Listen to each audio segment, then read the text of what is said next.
سید ولد آدم خیر الانام، اس پہ لاکھوں درود، اس پہ لاکھوں سلام۔ بسم اللہ الرحمن الرحیم، الحمد للہ رب العالمین، والصلاة والسلام علی سید المرسلین وعلی آلہ واصحابہ اجمعین، اما بعد فاعوذ باللہ من الشیطان الرجیم، بسم اللہ الرحمن الرحیم۔ یا ایہا الذین آمنوا اذا نودی للصلاة من یوم الجمعة فاسعوا الى ذکر اللہ وذروا البیع، ذلکم خیر لکم ان کنتم تعلمون، فإذا قضيت الصلاة فانتشروا في الأرض وابتغوا من فضل الله واذكروا الله كثيرا لعلكم تفلحون، وإذا رأوا تجارة أو لهوا انفضوا إليها وتركوك قائما، قل ما عند الله خير من اللهو ومن التجارة واللہ خیر الرازقین، صدق اللہ العظیم۔ محترم بزرگوں اور دوستوں، اللہ تعالیٰ نے اس امت پر جو انعامات اور احسانات خاص طور سے فرمائے ہیں، ان میں سے ایک انعام یہ جمعہ کا دن بھی ہے۔ اللہ تعالیٰ نے ہر امت کے لیے ہفتے میں ایک دن عید کا رکھا تھا۔ یہود نے سنیچر کے دن کو منتخب کر لیا اور نصارہ نے اتوار کے دن کو منتخب کر لیا۔ اللہ تعالیٰ نے اس امت کی رہنمائی فرمائی، اس نے جمعہ کے دن کا انتخاب کیا۔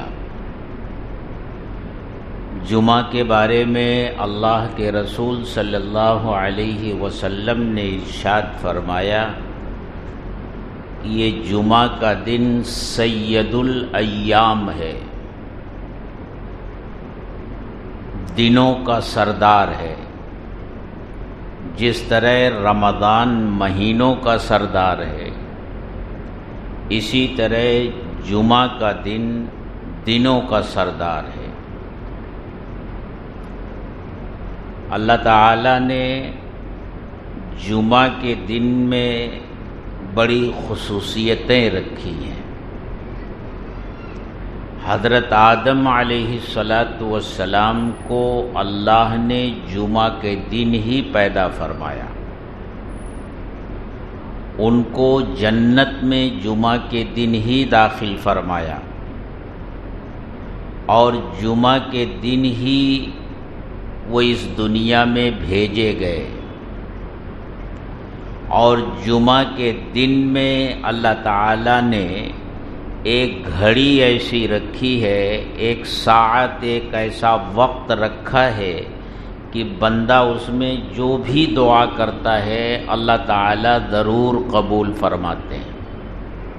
یعنی جس طرح رمضان المبارک کے مہینے میں شب قدر کو رکھا کہ جو اس کو پا لے اور اس میں عبادت کر لے تو اس ایک رات کی عبادت 1000 مہینے کی عبادت سے افضل ہے، اسی طرح جمعہ کے دن میں اللہ تعالیٰ نے ایک وقت رکھا ہے، ایک ساعت، ایک گھڑی رکھی ہے کہ اس میں بندہ اللہ سے جو بھی مانگتا ہے بشرطے کہ وہ کسی حرام کو نہ مانگے، کوئی ناجائز چیز اللہ سے طلب نہ کرے، تو اللہ تبارک و تعالی اس دعا کو قبول فرماتے ہیں۔ اب یہ ساعت کب ہے، یہ گھڑی پورے دن میں کب آتی ہے، اللہ نے اس کو چھپا دیا ہے تاکہ وہ ایمان والے جو ایسی چیزوں کی تلاش میں رہتے ہیں ان کی تلاش میں اضافہ ہو جائے اور وہ پورے دن اس گھڑی کو تلاش کریں۔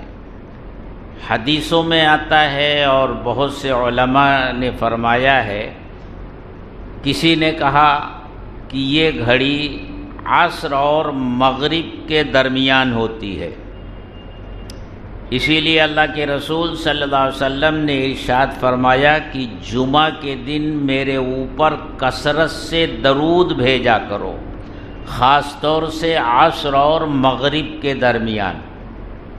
اور بعض حضرات نے فرمایا کہ جس وقت خطیب منبر پر بیٹھتا ہے اس وقت سے لے کر کے اور نماز سے فارغ ہونے تک کے درمیان یہ گھڑی آتی ہے۔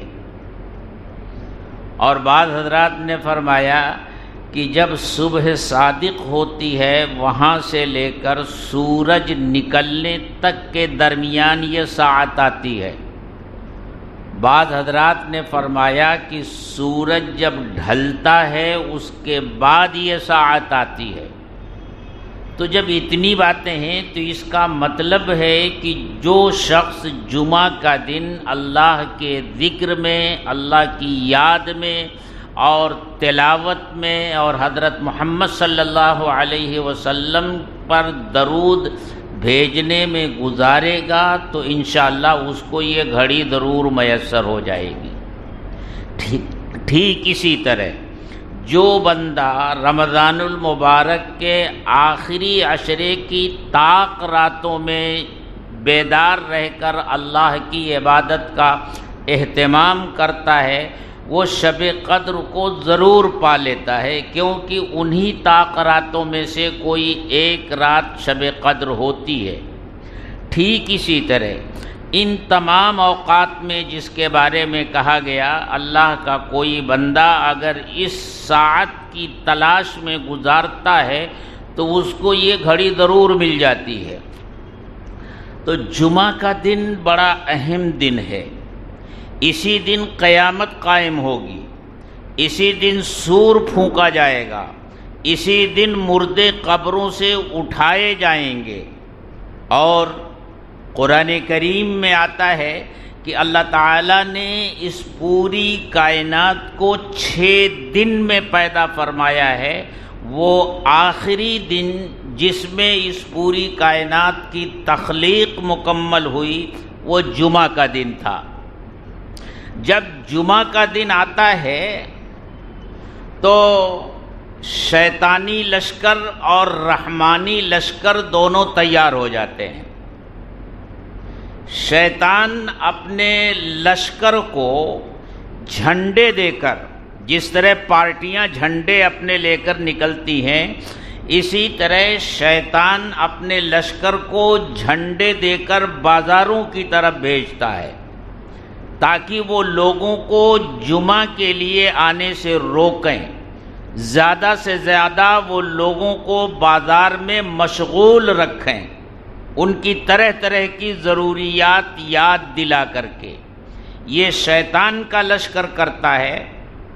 اور حدیث میں آتا ہے کہ رحمان کا لشکر یعنی فرشتے جمعہ کے دن مسجد میں جتنے دروازے ہوتے ہیں ہر دروازے کے اوپر آ کر بیٹھ جاتے ہیں، اور ان فرشتوں کے پاس ایک رجسٹر ہوتا ہے، پھر وہ آنے والوں کا نام لکھتے ہیں اس رجسٹر میں، جو پہلے آتا ہے اس کا نام پہلے، جو جس ترتیب سے آتا ہے فرشتے اسی ترتیب سے آنے والے کا نام لکھتے رہتے ہیں۔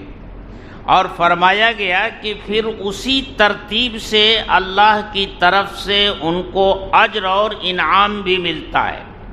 جو پہلے آنے والا ہے اس کو جو اجر و ثواب ملتا ہے جیسے اس نے اللہ کے راستے میں اونٹ کی قربانی دی ہو، دوسرا آنے والا جیسے اس نے بقرہ کی قربانی دی ہو، بڑے قاف سے بقرہ، چھوٹے قاف سے نہیں، بقرہ کی قربانی دی ہو، اور تیسرے نمبر پر آنے والا جس نے بھیڑ اور دمبے کی قربانی دی ہو، اور چوتھے نمبر پر آنے والا وہ جس نے گویا کوئی مرغ اللہ کے راستے میں صدقہ کیا ہو، اور پانچویں نمبر پر آنے والا وہ ایسا جیسے اس نے کوئی انڈا اللہ کے راستے میں صدقہ کیا ہو۔ اس طرح جو پہلے آتا ہے اس کا اجر و ثواب زیادہ ہوتا ہے، اور جو بعد میں آنے والے ہیں ان کے اجر و ثواب میں کمی ہوتی چلی جاتی ہے۔ فرشتے لکھتے رہتے ہیں۔ کب تک لکھتے ہیں؟ جب خطیب اپنی جگہ سے اٹھ کر منبر پر آتا ہے تو فرشتے اب اپنا رجسٹر بند کر دیتے ہیں۔ اب وہ خطبہ سنتے ہیں، اس کے بعد آنے والوں کا نام رجسٹر میں نہیں لکھا جاتا۔ اور حدیث میں فرمایا گیا کہ فرشتے جو رجسٹر میں نام لکھتے ہیں، تو اگر ایسا شخص جو ہمیشہ آتا تھا لیکن آج نہیں آیا، تو فرشتے ایک دوسرے سے کہتے ہیں کہ دیکھو فلاں نہیں آیا، کیا وجہ ہو گئی وہ نہیں آیا؟ تو فرشتے دعا کرتے ہیں اس کے لیے، اے اللہ اگر وہ بھٹک گیا ہے تو اس کو ہدایت دے، اے اللہ اگر وہ بیمار ہو گیا ہے تو اس کو شفا دے، اور اے اللہ اگر اس کو معیشت کی تنگی نے مشغول کر دیا ہے تو اے اللہ اس کو خوشحال بنا دے۔ فرشتے یہ دعا کرتے ہیں۔ اب وہ لوگ جو نماز جمعہ کے لیے بالکل آخر میں آتے ہیں، خطبہ شروع ہو جانے کے بعد آتے ہیں، حالانکہ وہ گھروں سے پہلے نکلے ہیں، بازاروں میں آ کر بیٹھ گئے ہیں، دکانوں پر آ کر بیٹھ گئے ہیں، شیطان کے لشکر نے انہیں روک رکھا ہے، اس لیے کہ شیطان کا لشکر تو وہاں موجود ہے، وہ بہانے سے انہیں روکتا ہے، دل میں وسوسے ڈالتا ہے۔ شیطان نظر نہیں آتا لیکن دل میں وسوسے ڈالتا ہے، کوئی نہ کوئی وجہ بنا کر درخت کے نیچے بیٹھا دیتا ہے، پھل کے ٹھیلے لگے ہوئے ہیں وہاں دل میں ڈال دیتا ہے کہ نماز جمعہ کے بعد بھیڑ ہو جائے گی، پھل پہلے خرید لو، اور بیچنے والوں کو وہاں کھڑا کر دیتا ہے، اس طرح سے انہیں مشغول کر دیتا ہے۔ پھر وہ کب آتے ہیں؟ جب خطیب خطبہ دینے کے لیے کھڑا ہو جاتا ہے، اور ہم میں سے بعض بدقسمت تو ایسے ہوتے ہیں جب خطیب دوسرے خطبے کے بالکل آخر میں قرآن کریم کی وہ آیت پڑھ رہا ہوتا ہے، ان اللہ یأمر بالعدل والاحسان، تو چونکہ یہ آیت آخر میں ہوتی ہے وہ سمجھ جاتے ہیں، آواز پیچھے تک پہنچتی ہے کہ اب خطبہ ختم ہو رہا ہے، اب چلو۔ تو آپ دیکھیں گے کہ یہاں آپ کے سامنے، امام کے سامنے سے ایسی بھگدڑ سی مچی رہتی ہے آنے جانے والوں کی۔ تو ایسے ہمارے بدقسمت بھائیوں کا نام فرشتوں کے رجسٹر میں نہیں آ پاتا۔ وہ ہر جمعہ کو نماز پڑھنے کے لیے آتے ہیں لیکن فرشتوں کے رجسٹر میں ان کا نام نہیں آ پاتا۔ کل قیامت کے دن جب اللہ کے دربار میں جمعہ میں حاضر ہونے والوں کی حاضری لی جائے گی کہ کون لوگ جمعہ کے لیے آتے تھے، تو فرشتوں کے رجسٹر میں ہم ایسے بدقسمت لوگ جو امام کے خطبہ شروع کرنے سے پہلے نہیں آتے، وہاں ہمارا نام رجسٹر سے غائب ہوگا۔ تو اللہ تعالیٰ کی طرف سے یہ اہتمام ہوتا ہے، اور بڑی خوشخبری ہے ان لوگوں کے لیے جو جمعہ کی نماز پڑھنے کا اہتمام کرتے ہیں اور مسجد میں پہلے آنے کی کوشش کرتے ہیں۔ جانتے ہیں ان کے لیے کیا انعام ہے؟ حدیث میں آتا ہے کہ اللہ تعالی جنت میں جنتیوں سے ہر جمعہ کو ملاقات کریں گے، ہر جمعہ کو جنتی اللہ رب العزت کی زیارت کریں گے، پھر وہاں کرسیاں لگیں گی اور پھر وہاں بھی لوگوں کو درجہ بدرجہ بیٹھایا جائے گا کرسیوں پر۔ حدیث میں آتا ہے جو جمعہ کے دن سب سے پہلے آنے والا ہے وہ پہلے نمبر پر بیٹھے گا، دوسرے نمبر پر آنے والا دوسرے نمبر پر بیٹھے گا، تیسرے چوتھے، جو جس طریقے سے جمعہ کے دن جمعہ کی نماز کے لیے آئے گا اللہ رب العزت کے دربار میں ان کے بیٹھنے کی وہی ترتیب ہوگی۔ مشہور صحابی حضرت عبداللہ ابن مسعود رضی اللہ تعالی عنہ ایک مرتبہ اپنے ساتھیوں کے ساتھ مسجد میں پہنچے اور جلدی کوشش کر کے پہنچے، لیکن انہوں نے دیکھا کہ ان سے پہلے 3 آدمی مسجد میں آ چکے تھے۔ کھڑے ہو کر کے فرمایا کہ رابع، یعنی 4 میں سے میں چوتھا ہوں، اور چوتھے نمبر پر بھی اگر جگہ ملے تو کوئی دور نہیں ہے۔ یعنی ان کے کہنے کا مطلب یہ ہے کہ یہ جو 3 مجھ سے پہلے آئے ہیں جنت میں اللہ کے دربار میں ان کی نشست میری نشست سے آگے ہوگی، یہ مجھ سے پہلے ہوں گے اور میرا درجہ چوتھے نمبر پر ہوگا۔ تو یہ جمعہ کا دن ہے میرے دوستو، اس کی بڑی فضیلت۔ اللہ کے رسول نے فرمایا سید الایام، جمعہ کا دن سید الایام ہے۔ اور صرف یہی نہیں، ہم اور آپ جو نماز سال میں 1 مرتبہ آتی ہے اس کا بڑا اہتمام کرتے ہیں، عید الفطر اور عید الاضحیٰ۔ جمعہ کا اتنا اہتمام نہیں ہوتا، تھوڑا بہت ہوتا ہے 5 وقتہ نماز کے مقابل میں، لیکن جتنا اہتمام عید کی نماز کا ہوتا ہے یا عید الاضحیٰ کی نماز کا ہوتا ہے اتنا اہتمام جمعہ کی نماز کا نہیں ہوتا۔ حالانکہ آپ جانتے ہیں عید الفطر کی نماز واجب ہے، عید الاضحیٰ کی نماز واجب ہے اور جمعہ کی نماز فرض ہے۔ اور اللہ کے رسول صلی اللہ علیہ وسلم نے ارشاد فرمایا یہ جمعہ افضل ہے عید الفطر سے، جمعہ افضل ہے عید الاضحیٰ سے، اس کو فضیلت اور فوقیت حاصل ہے عید الفطر پر بھی اور عید الاضحیٰ پر بھی۔ اور جب اللہ کا بندہ اپنے گھر سے غسل کر کے اور جمعہ کی نماز کے لیے نکلتا ہے تو اس کے جتنے قدم اٹھتے ہیں اور پڑتے ہیں ہر قدم اللہ کے راستے میں ہوتا ہے۔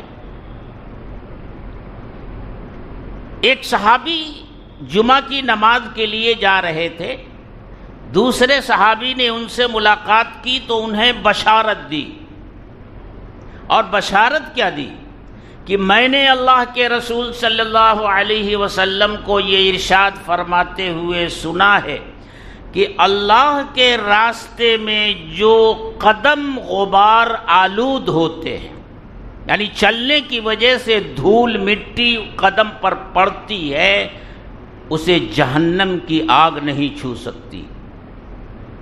یہ حدیث انہیں سنائی، اور یہ حدیث کس پر سنائی؟ وہ جمعہ کی نماز کے لیے آ رہے تھے۔ اس کا مطلب یہ ہے کہ ان کے نزدیک جمعہ کی نماز کے لیے آنا اور اس آنے میں جو بھی قدم اٹھتا ہے وہ اللہ کے راستے میں اٹھتا ہے۔ یہ فضیلت ہے میرے دوستو جمعہ کے دن کی اور جمعہ کی نماز کی۔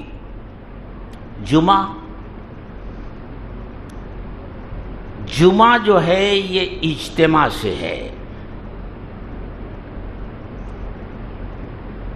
جمعہ میں تمام مسلمان تمام مسلمانوں کا بڑا اجتماع ہوتا ہے، وہ جمع ہوتے ہیں۔ اس لیے شریعت میں اصل یہ ہے کہ جمعہ ہر چھوٹی جگہ پر نہ پڑھا جائے۔ شریعت کا مزاج جو ہے وہ یہ ہے کہ جمعہ ہر چھوٹی چھوٹی جگہ پر نہ پڑھا جائے۔ جمعہ شہر میں کسی ایک بڑی جگہ پر پڑھا جائے۔ ایک جگہ پر اگر مشکل ہو تو 2 جگہ 3 جگہ، یہ نہیں کہ ہر کونے خدرے میں، ہر چھوٹے بڑے محلے میں جہاں 10-20 آدمی 25-50 آدمی ہوتے ہیں وہاں بھی جمعہ قائم کر لیا جائے۔ یہ جمعہ کے سلسلے میں شریعت مطہرہ کی جو تعلیمات ہے اور اس کی جو روح ہے اس کے خلاف ہے۔ میں ناجائز نہیں کہتا، آپ ایسا نہ کہیے گا کہ میں نے ناجائز کہا ہے، ورنہ ہوتا یہ ہے کہ آدمی کہتا کچھ ہے، سننے والا کچھ سنتا ہے اور بعد میں کچھ بیان۔ میں یہ کہہ رہا ہوں کہ یہ شریعت کے مزاج کے خلاف ہے۔ شریعت کا مزاج یہ ہے کہ جمعہ کے دن جمعہ کی نماز کے لیے بڑا اجتماع ہو، بڑی مسجد میں، جامع مسجد میں لوگ آئیں۔ لیکن اب تو ہمارے شہر میں ہر مسجد جامع مسجد ہو گئی ہے، چاہے وہ بلڈنگ کے نیچے کی مسجد ہو، جماعت خانہ ہو۔ مسجد کیا ہوتی ہے؟ وہ تو جماعت خانہ ہوتا ہے، چاہے محلے میں۔ اور اس لاک ڈاؤن نے تو ساری کمی پوری کر دی، لوگوں کا مزاج بگاڑ دیا۔ اسی مزاج کے بگڑنے کے ڈر سے ہمارے علماء نے یہ کہا تھا کہ آپ اپنے محلوں میں جمعہ مت قائم کیجئے، ظہر کی نماز پڑھیے۔ دیکھیے دارالعلوم کا فتویٰ کیا آیا تھا، اور دارالعلوم کے محتمم مفتی ابو القاسم دامت برکاتہم نے کیا فرمایا تھا؟ ظہر پڑھنا مناسب ہے، جمعہ نہیں۔ لیکن محلے محلے میں، بلڈنگ میں جمعہ کی نماز ہونے لگی، عیدین کی نماز ہونے لگی، وہ مزاج بگڑا۔ اب وہ سدھر تو رہا ہے، لیکن ابھی مکمل طور سے اس میں سدھار نہیں آیا ہے۔ اس لیے جمعہ میں بڑا اجتماع ہونا چاہیے۔ بہرحال بات دوسرے رخ پر نکل جائے گی۔ میں یہ عرض کر رہا تھا کہ اللہ تعالیٰ نے جمعہ کے تعلق سے یہ آیتیں جو میں نے تلاوت کی ہیں اس میں اللہ تعالیٰ کے کچھ احکامات ہیں۔ اللہ تعالیٰ نے ارشاد فرمایا، یا ایھا الذین آمنوا اذا نودی للصلاۃ من یوم الجمعۃ فاسعوا الی ذکر اللہ۔ اے ایمان والو، جب جمعہ کے دن نماز کے لیے اذان دی جائے، آواز دی جائے، فاسعوا الی ذکر اللہ، تو اب اللہ کے ذکر کی طرف سعی کرو، اس کے لیے تیاری کرو، اس کے لیے کوشش کرو۔ اور ذکر اللہ سے مراد یہاں اذان اول اور جمعہ کی نماز دونوں ہیں۔ پہلے ایک مسئلہ سمجھ لیجئے، اللہ کے رسول صلی اللہ علیہ وسلم کے زمانے میں جمعہ کے نماز کی صرف ایک اذان ہوتی تھی، اور وہ اذان جو خطیب کے سامنے کھڑے ہو کر کے خطبے سے پہلے مؤذن دیتا ہے، وہ ایک اذان ہوتی تھی۔ حضرت ابو بکر صدیق رضی اللہ تعالی عنہ کے زمانے میں بھی ایسا ہی رہا، حضرت عمر فاروق رضی اللہ تعالی عنہ کے زمانے میں بھی ایسا ہی رہا، حضرت عثمان غنی رضی اللہ تعالی عنہ کے زمانے خلافت میں جب مدینے کی آبادی پھیل گئی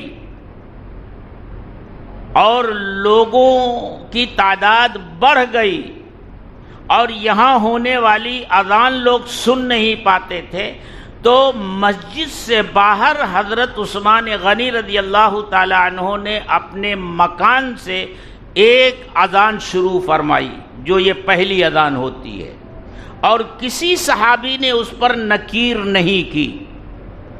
اور خلفائے راشدین اگر کوئی طریقہ جاری فرمائیں تو اس طریقے کی بھی وہی حیثیت ہوتی ہے جو اللہ کے رسول صلی اللہ علیہ وسلم کے جاری کیے ہوئے طریقے کی ہوتی ہے، کیونکہ آپ نے ارشاد فرمایا علیکم بسنتی وسنت الخلفاء الراشدین المہدیین، تم لازم پکڑو میرے طریقے کو اور خلفائے راشدین کے طریقے کو۔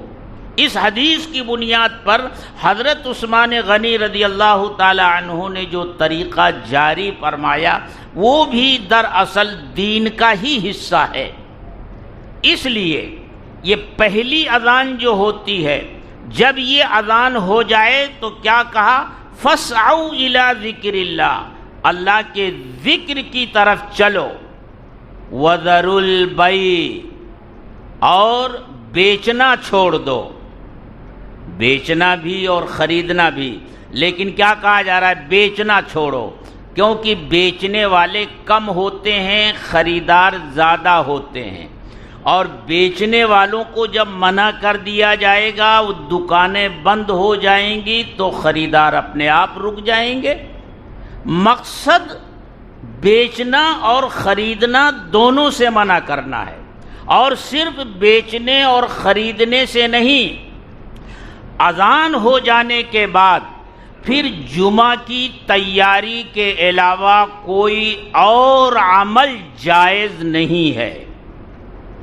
جمعہ کی تیاری یعنی آپ آ رہے ہیں، کپڑے پہن رہے ہیں یا غسل کر رہے ہیں جمعہ کے لیے، تو یہ تو جائز ہے، لیکن آپ بیٹھ کر باہر چائے پی رہے ہیں تو یہ چائے پینا جائز نہیں، نہ آپ کا چائے پینا جائز ہے اور نہ چائے پلانے والے کا چائے پلانا جائز ہے، نہ آپ کا پھل خریدنا جائز ہے اور نہ پھل بیچنے والے کا پھل بیچنا جائز ہے۔ جمعہ کی تیاری کے علاوہ کوئی اور عمل جائز نہیں ہے جب جمعہ کی اذان اول ہو جائے۔ فَاسْعَوْا إِلَىٰ ذِكْرِ اللَّهِ وَذَرُوا الْبَيْعَ ذَلِكُمْ خَيْرٌ لَكُمْ إِن كُنتُمْ تَعْلَمُونَ، یہ تمہارے لیے بہتر ہے اگر تم جانتے ہو۔ پھر اس کے بعد اللہ نے ارشاد فرمایا فَإِذَا قُضِيَتِ الصَّلَاةُ فَانتَشِرُوا فِي الْأَرْضِ وَابْتَغُوا مِن فَضْلِ اللَّهِ، اور جب نماز ہو چکے تو اب اللہ کی زمین میں پھیل جاؤ اور اللہ کے رزق سے، اللہ کے فضل سے تلاش کرو۔ اب کھولو دکانیں، اب کاروبار شروع کرو، اب خرید و فروخت شروع کرو۔ جمعہ کی نماز پڑھ لینے کے بعد ہمارے علماء فرماتے ہیں کہ جمعہ کی نماز پڑھ لینے کے بعد جو کاروبار شروع کیا جاتا ہے اللہ اس میں برکت رکھتا ہے۔ ایک صحابی کے بارے میں یہ آتا ہے کہ جب وہ جمعہ کی نماز پڑھ کر نکلتے تھے تو اللہ سے دعا کرتے تھے، اے اللہ ہم نے تیرا فریضہ ادا کر لیا اور اب ہم تیرے حکم سے نکلے ہیں، رزق کی تلاش میں، تیرے فضل کی تلاش میں، اے اللہ ہمیں اپنا فضل عطا فرما، تو خیر الرازقین ہے۔ تو فرمایا جمعہ کی نماز کے بعد وَاذْكُرُوا اللَّهَ كَثِيرًا، لیکن ایسا نہ ہو کہ اس میں لگ کر کے اللہ کو بھول ہی جاؤ۔ قرآن ہر 2 4 5 آیتوں کے بعد ایمان والے کو یہ یاد دلاتا ہے اللہ سے غافل مت ہونا، کسی بھی عمل میں رہنا، کسی بھی مشغولیت میں رہنا، لیکن اللہ کی یاد سے غافل نہ ہونا۔ جمعہ کی نماز سے فارغ ہونے کے بعد کاروبار میں لگنا، اللہ کا فضل اور رزق تلاش کرنا، لیکن وَاذْكُرُوا اللَّهَ كَثِيرًا، اللہ کا ذکر کثرت سے کرتے رہنا، لَعَلَّكُمْ تُفْلِحُونَ، تاکہ تم کامیاب ہو جاؤ۔ جو لوگ خطبہ چھوڑتے ہیں اگلی آیت ان کے لیے تازیانے سے کم نہیں ہے۔ جو یہ سمجھتے ہیں کہ صرف 2 رکعت پڑھ لینے سے بس ہمارے لیے کافی ہے، 2 رکعت، خطبہ کی کوئی اہمیت نہیں ہے، وہ اگلی آیت انہیں بتاتی ہے۔ آپ دیکھتے ہیں ابھی عید الفطر کی نماز ہوئی، عید الفطر میں خطبہ جو ہوتا ہے وہ نماز کے بعد ہوتا ہے۔ عید الاضحیٰ میں بھی خطبہ نماز کے بعد ہوتا ہے، لیکن جمعہ میں خطبہ نماز سے پہلے ہوتا ہے۔ حالانکہ اللہ کے رسول صلی اللہ علیہ وسلم کا ابتدا میں جو معمول عیدین کے سلسلے میں تھا وہی معمول جمعہ کی نماز کے سلسلے میں بھی تھا، کہ جمعہ کا خطبہ بھی آپ نماز کے بعد دیا کرتے تھے، جس طرح عیدین کا خطبہ نماز کے بعد دیتے تھے۔ لیکن ایک واقعہ ہو گیا، جمعہ کا دن تھا، جمعہ کی نماز ہو چکی تھی اور اللہ کے رسول صلی اللہ علیہ وسلم خطبہ دے رہے تھے۔ یہ وہ وقت تھا جب مدینے میں کچھ تنگی تھی، اشیاء میں گرانی تھی، قیمتیں بڑھی ہوئی تھیں اور تجارتی قافلے کم آتے تھے۔ اس وقت جو تجارتی قافلے آتے تھے نا، تو ان کی حیثیت جو ہے شاپنگ مال جیسی ہوتی تھی۔ یعنی بڑے بڑے تاجر جو ہوتے تھے وہ سینکڑوں اونٹوں پر اپنا مختلف قسم کا مال لے کر چلتے تھے، اور جس قصبے میں یا جس گاؤں میں جاتے تھے تو کھلے میدان میں پہنچ کر وہ اپنی مارکیٹ لگا دیتے تھے۔ اس میں ضرورت کی ساری چیزیں ہوتی تھیں، کپڑے بھی ہوتے تھے، اناج بھی ہوتے تھے، مسالے بھی ہوتے تھے، یعنی ضرورت کی جتنی چیزیں ہوتی تھیں وہ لگا دیتے تھے، گویا وہ ایک طرح کا اس زمانے کا مال ہوتا تھا۔ اور اپنی منڈی سجانے کے بعد پھر وہ ڈھول بجاتے تھے۔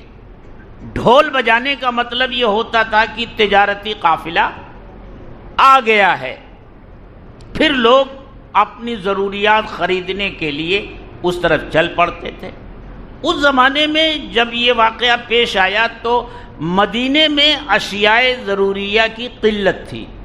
اللہ کے رسول صلی اللہ علیہ وسلم خطبہ دے رہے تھے، ایک تجارتی قافلہ مدینے میں آ گیا اور اس نے اپنا سامان دکانوں میں سجا کر کے اور ڈھول بجانا شروع کر دیا۔ اب جو صحابہ بیٹھے سن رہے تھے، سب کو ضرورت تھی۔ اب وہ یہ سمجھ رہے تھے نماز تو ہو گئی، ابھی تو خطبہ ہے جو نماز کے بعد ہے۔ پھر سب اٹھ کر چلے گئے، اس ڈر سے کہ کہیں اگر پہنچنے میں تاخیر ہو گئی تو سامان نہیں ملے گا۔ سب اٹھ کر چلے گئے، صرف گنتی کے 12 آدمی اللہ کے رسول صلی اللہ علیہ وسلم کے سامنے موجود رہے۔ آپ خطبے سے فارغ ہوئے تو آپ نے ارشاد فرمایا، اگر یہ 12 آدمی بھی اٹھ کر چلے گئے ہوتے تو اللہ تعالی عذاب کی آگ سے مدینے کی وادی کو بھر دیتا۔ اور پھر اس کے بعد اللہ کے رسول صلی اللہ علیہ وسلم نے اپنا معمول بدل دیا، خطبہ اب آپ پہلے دینے لگے جمعہ کا، کہ جو لوگ یہ سمجھتے ہیں کہ نماز ہی بس کافی ہے تو کم سے کم وہ خطبہ چھوڑ کر اگر جائیں گے تو ان کو یہ ڈر رہے گا نماز بھی چلی جائے گی، تو خطبہ آپ پہلے دینے لگے۔ اس وقت سے یہ ترتیب بدل گئی، اللہ کے رسول صلی اللہ علیہ وسلم نے اس کو بدلا۔ اسی بات کو قرآن اگلی آیت میں بیان کرتا ہے، فَإِذَا قُضِيَتِ الصَّلَاةُ فَانْتَشِرُوا فِي الْأَرْضِ، فرماتا ہے وَإِذَا رَأَوْا تِجَارَةً أَوْ لَهْوًا انفَضُّوا إِلَيْهَا وَتَرَكُوكَ قَائِمًا، اور جب یہ کوئی تجارت دیکھتے ہیں یا کھیل تماشے کی چیز دیکھتے ہیں، لن فضوا الیہا، تو اس کی طرف منتشر ہو کر چلے جاتے ہیں، وَتَرَكُوكَ قَائِمًا، اور اے محمد صلی اللہ علیہ وسلم آپ کو کھڑا چھوڑ کر چلے جاتے ہیں. آپ خطبہ دے رہے ہوتے ہیں، یہ آپ کو کھڑا چھوڑ کر چلے جاتے ہیں. قُلْ مَا عِندَ اللَّهِ خَيْرٌ مِنَ اللَّهْوِ وَمِنَ التِّجَارَةِ، آپ ان سے یہ کہہ دیجئے کہ وہ چیز جو اللہ کے پاس ہے وہ بہتر ہے تجارت سے اور کھیل اور تماشے سے، اور اللہ ہے بہترین روزی دینے والا. تو میرے دوستو، جمعہ کی نماز کا اہتمام کیا کیجئے، جمعہ کے دن کا اہتمام کیجئے، اس کی اہمیت کو سمجھیے، اور یہ کوشش کیجئے کہ سب سے پہلے آپ کا نام فرشتوں کے رجسٹر میں آنا چاہیے. یہ ہے فَلْيَتَنَافَسِ الْمُتَنَافِسُونَ کہ ایک دوسرے سے آگے بڑھ جانے کی کوشش کرنے کا میدان. یہاں ایک دوسرے سے آگے بڑھنے کی کوشش کرنی چاہیے کہ میں سب سے پہلے مسجد میں پہنچنے والا ہوں. اور جب آپ مسجد میں پہلے آئیں تو پہلی صف میں آئیے. پیچھے وضو خانے کے پاس مت بیٹھیے، کیونکہ حدیث میں آتا ہے کہ جب اللہ کی رحمت نازل ہوتی ہے تو سب سے پہلے امام صاحب کے اوپر آتی ہے. یہ امام صاحب کے اوپر آتی ہے، کیونکہ وہی سارا بوجھ لے کر بیچارے چل رہے ہیں، پوری گاڑی تو ان کو ہی کھینچنی ہوتی ہے.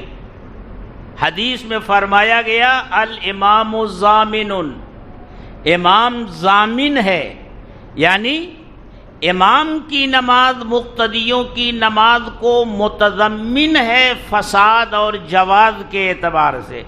اس کی نماز فاسد ہوئی تو 1000 پیچھے جو ہیں ان کی نماز بھی فاسد ہو جائے.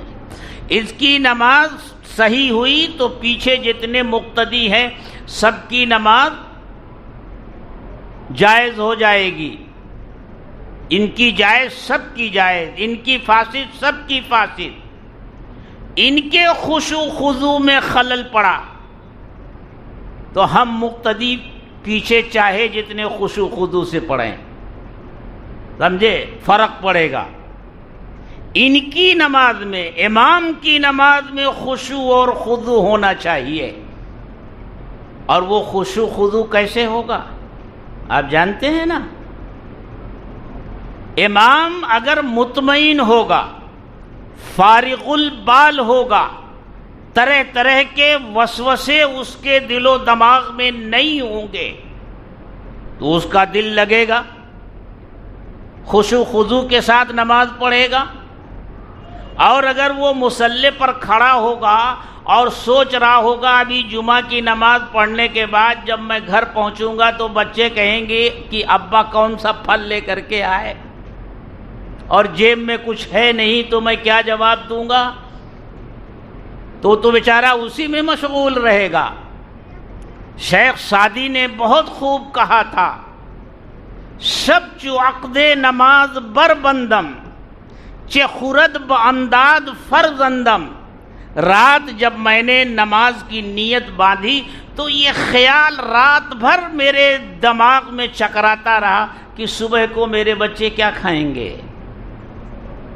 تو کہنے کا مطلب یہ کہ اللہ کی رحمت پہلے اس مصلی پر آتی ہے، اس کے بعد جو امام کے پیچھے ہوتا ہے اس کے اوپر آتی ہے، پھر دائیں، پھر بائیں، پھر دائیں، پھر بائیں، پھر دائیں، پھر بائیں. یہ ایک صف جب پوری ہو جاتی ہے تو دوسری صف میں جو امام کے پیچھے ہوتا ہے اس کے اوپر پھر دائیں، پھر بائیں، پھر دائیں، پھر بائیں. اس طرح اللہ کی رحمت آتی ہے. تو ہم اور آپ پہلے آ کر اور پیچھے بیٹھ کر پہلی صف میں شامل ہونے سے محروم کیوں ہو جائیں؟ وہاں مت بیٹھا کیجئے. پہلے آئے ہیں تو پہلی صف میں جگہ لیجئے، وہاں بیٹھ کر اپنے آپ کو پیچھے مت کیجئے، انتظار مت کیجئے کہ یہاں ہوا ہے، یہاں کشادہ جگہ ہے. آپ آئے ہیں، اللہ نے توفیق دی ہے تو آگے آئیے. میرے دوستو، یہ باتیں جو میں نے آپ حضرات سے گزارش کی، ذہن میں آئی وہ میں نے کہیں۔ اللہ تعالی مجھے بھی اس پر عمل کی توفیق بخشے اور آپ تمام حضرات کو بھی عمل کی توفیق بخشے۔ لوگ یہ سوال کرتے ہیں کہ جو حالات ہیں اس وقت ملک میں ہمیں کیا کرنا چاہیے۔ میرے دوستو، حالات تو رہے ہیں، رہیں گے، اور ان حالات میں اللہ تعالیٰ نے جو ہمیں ہدایت دی ہے اپنی کتاب میں، ان ہدایات پر ہمیں عمل کرنا چاہیے۔ اور میں نے گزشتہ جمعہ کو بھی کچھ باتیں کہی تھیں، اور اگر جمعہ میں نہیں کہی تھی تو عید کے موقع پر کہی تھی۔ اس پر دھیان رکھیے کہ اللہ تعالیٰ نے 2 راستے بتائے ہیں صبر اور تقوی کے۔ صبر اور تقوی یہی 2 راستے ہیں مشکلات سے باہر آنے کے۔ اس کے ساتھ ساتھ آیت کریمہ کا ورد بھی اس میں مفید ہے، اور لا حول ولا قوت الا باللہ العظیم کی کثرت بھی اس میں مفید ہے، اور اسی طرح حسبنا اللہ و نعم الوکیل، اور دعا اللہم انا نجعلک فی نحورہم ونعوذ بک من شرورہم، اس دعا کا بھی اہتمام کیا جائے۔ اللہ تعالی ہم سب کو اس کی توفیق دے۔ ایک ضروری اعلان یہ ہے کہ رمضان المبارک کا مہینہ ختم ہوا، شوال کا مہینہ شروع ہو گیا ہے، اور یہ شوال کا مہینہ مدارس عربیہ کے تعلیمی سال کا پہلا مہینہ ہوتا ہے۔ اس میں مدرسوں میں نئے ایڈمیشن ہوتے ہیں، اور پرانے طلبہ جو اپنے گھروں کو جا چکے ہوتے ہیں وہ واپس آتے ہیں۔ تقریباً 15-20 دن تک یہی ایڈمیشن وغیرہ کی کارروائی چلتی ہے، اور پھر اس کے بعد تعلیم کا سلسلہ شروع ہو جاتا ہے۔ ہمارے یہاں مدرسے میں ویسے تو اس سال 25 شوال تک کی چھٹی دی گئی ہے، لیکن داخلے کی کارروائی پیر سے شروع ہو رہی ہے، یعنی 7 شوال اور مئی کی 9 تاریخ، پیر کے دن سے داخلے کی کارروائی شروع ہو رہی ہے۔ صبح سے شروع ہوگی اور 1 بجے تک یہ کارروائی چلے گی، پھر اگلے دن اسی وقت کارروائی چلے گی۔ جو حضرات اپنے بچوں کو داخل کرانا چاہتے ہیں وہ ان اوقات کا خیال رکھیں، یا آپ حضرات سے کوئی اگر پوچھے تو بورڈ لگا دیا گیا ہے، آپ اس کو بتا دیجئے کہ بھائی ان اوقات میں داخلے کی کارروائی شروع ہوگی۔ لاک ڈاؤن کے بعد کھل کر داخلہ لینے کا یہ پہلا موقع آیا ہے، اور ہمارا یہ فیصلہ ہے کہ حسب سابق جتنے بچے پہلے رہتے تھے انشاءاللہ اتنے بچوں کو ہم داخلہ دیں گے۔ اللہ تعالی آسانی پیدا فرمائے۔ وآخر دعوانا الحمدللہ رب العالمین۔